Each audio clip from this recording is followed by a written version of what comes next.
So let's try this example 2.8 sa page 62. So we have this simple beam with a hinge support at A and roller support at B.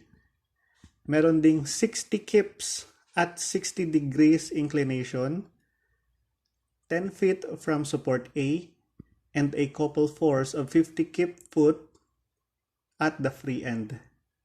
What is asked? Determine the support reactions of the beam shown. So we are going to solve this one using the 3 steps na pinag-usapan natin kanina. So reaction at supports A and B. So let's start solving. So i-analyze muna natin using the 3 steps. So step number 1. What is step number 1? You have to assume the directions of the forces. So ito yung force system natin. So let's assume, kunyari, assumption lang to, kayo ang magde-decide kung anong direction gusto nyo. And I decided that reaction at A should be upward. So ito yung RAY ko. And for RB, pataas. RAX to the right. So lahat yan, assumptions lang. So kayo, kung gusto nyong to the left ang RAX, walang problema. Kung gusto nyong si RBY pababa, no problem at all. Kayo ang masusunod. Step number 2. Break the components or break the forces of diagonal into components. So ito. So katulad ng sinabi ko kanina, pag ganyan yung arrow, it lies sa third quadrant ng Cartesian plane. So yung third quadrant, ang x is negative, so to the left, and ang y is downward. Yan. So pagkamali ka lang ng direction mo for fx, kunyari, ang tama is fx dapat to the left, pero nalagay mo siya to the right, mali na yung solution mo. From that moment on, hindi mo na makukuha kahit sobrang haba pa ng masusolve mo. Pag sa fx pa lang and fy nagkamali ka na ng direction, mali na yung solution mo. So by force triangle, ito yung 60 kips. Itong red is yung Fy or the y component or the vertical component of the 60 kips. And this horizontal line, the green one, is the horizontal component of 60 kips. An angle of 60 degrees. So Fx is simply equal to 60 kips cosine 60 is equal to 30 kips. And for Fy, this is simply 60 kips times sine of 60 is equal to 51.962 kips.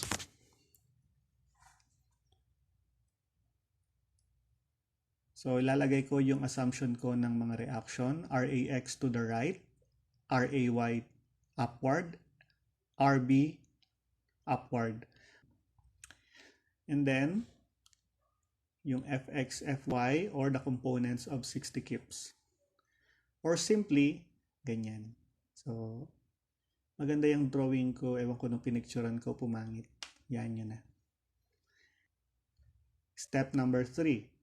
Yung tatlong equilibrium condition. So, pipili kayo among the 3 kung sino ang pinaka-applicable na i-apply at the initial or sa simula ng solution nyo.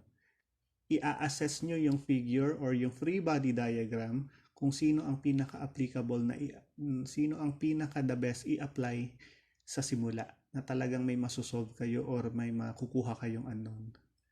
So, ito yung pinadaling figure natin. So, andyan yung mga reaction. Ito exaggerated yan. So, para makita nyo lang yung detail ng problem. So RAX and RAY, the reaction at support A, RB, reaction at support B.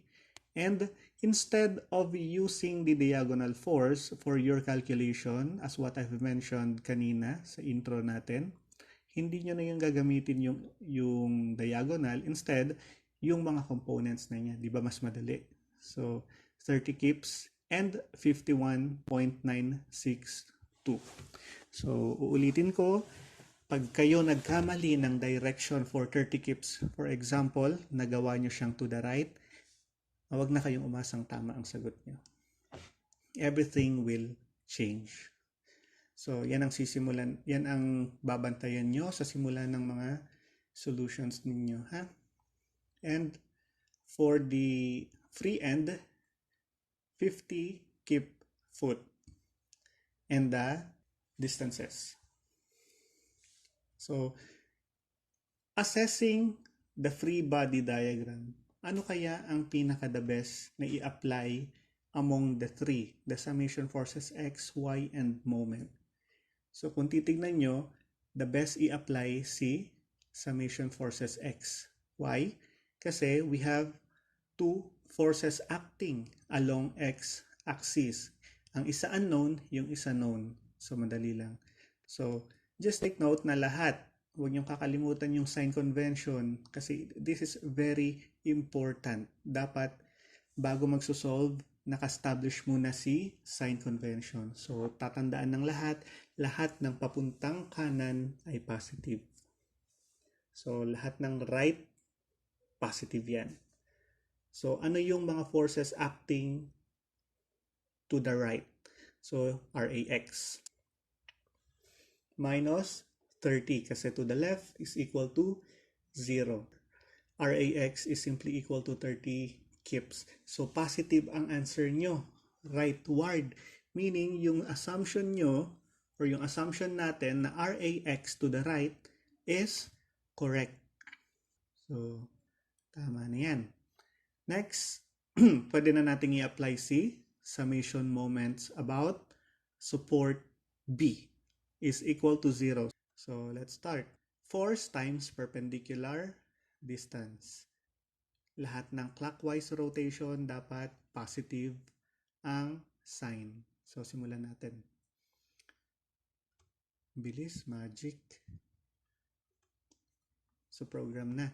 So, RAX, tignan nyo kung paano iikot si RAX. RAX, iikot siya pupunta siya sa B. Iikot siya ng positive. Iikot siya ng clockwise. So, that is positive RAX times yung perpendicular distance niya is 1 foot. Followed by RAY. Tingnan nyo, si RAY pupunta dito sa B, dito sa linya ni B. RAY times, sundan nyo yung arrow. Paano siya iikot? RB, pupunta siya. Yan. So that is positive. Kaya RAY times yung perpendicular distance niya is 10 plus 4. So that is 14 feet. Next, itong 30. Tingnan nyo, paano siya iikot? Paano makakapunta si 30 kips dito sa line ng RB? So that is by turning counterclockwise. So 30. So the perpendicular distance of 30 going to RB is 2. So that is negative or minus 30 times 2 feet. And itong 51.962, tingnan nyo paano siya iikot papunta kay RB. Pag ganyan. So counterclockwise din. So 51.962 times perpendicular distance is 4 feet. Plus, huwag nyo kakalimutan to.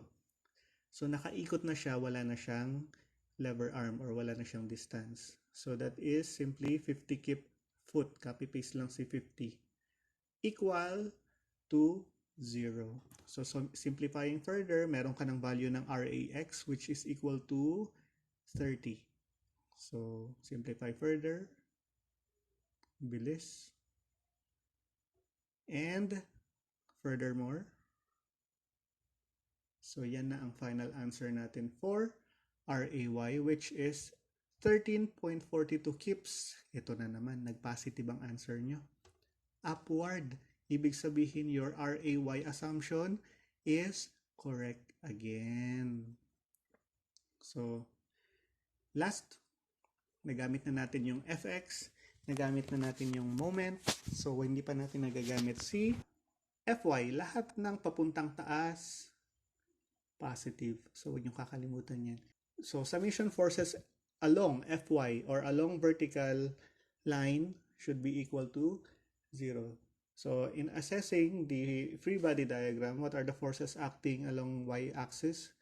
So, meron tayong tatlo. So, we have the RAY na pataas, may RB tayo na pataas, and we have the 51.962 or the component of 60 kips going down. So, tatlo lang sila. So, lahat ng pataas positive. So, may dalawa tayong positive. So, the RAY plus RB minus 51.962, lahat yan sila dapat mag-equal to 0. That's why they are called equilibrium equation. Kasi pag pinag-add sila lahat, dapat ang sum nila is 0. Bakit 0? Kasi hindi dapat gumalaw yung structure.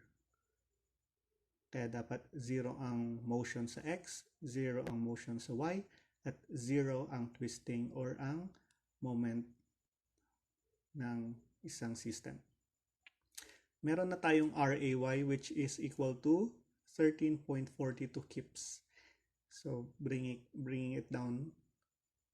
Ayan, magic ulit. So, RB is simply equal to 38.54 kips. Upward ulit. Tignan nyo.